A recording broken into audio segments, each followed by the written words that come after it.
This is Citi News Daily on Citi TV. My name is Akanya Ofori. Coming up, over 400 military and police personnel deployed to the Ashanti eastern and western regions to help fight illegal mining in Ghana. We have the details of that story.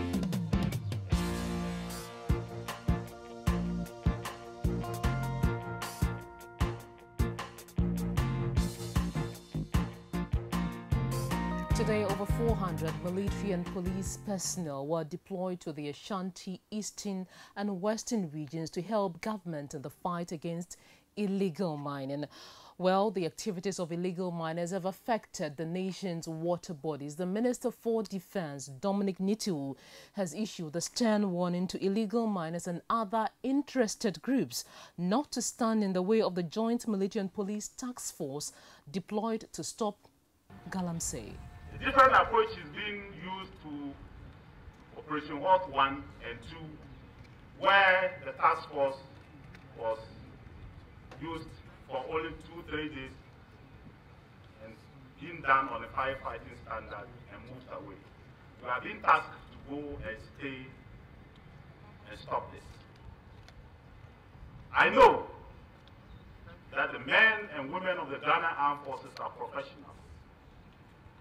The men and women of the police service are professionals, and you will do a professional job. But that is the reason why I will make it straight to the people who are daring the task force not to do that. Because the country is behind the task force. Don't dare them. It will not be in your interest to dare them. The country is behind them, and will do everything and anything to make this mission a success. Now, engineers in the country don't seem to be happy with the senior minister, Yao Osafo-Maafo, after he said they should be blamed for the sloppy infrastructural projects littered across the country. The minister at a forum said politicians are not to be blamed for those projects as suggested by many. But speaking to Citi News Daily, the president of the West Africa Federation of Engineering Organizations, Magnus Quarshie, said the blanket description by Yao Osafo-Maafo is very unfair. Meanwhile, an architect, Tony Asari, says there is the need to have a regulatory body that will check the operations of engineers to ensure quality work. Today, Ghana's Finance Minister Ken Ofori was in Parliament to present the mid-year review budget. Now, he has announced a marginal revision of government's fiscal deficit target from 6.5% of GDP to 6.3%. Now, government has in the past spent more than has been budgeted for, leading to huge deficits. Now, presenting the budget, Ken Ofori stated that the revision was consistent with government's resolve to grow the economy and create jobs.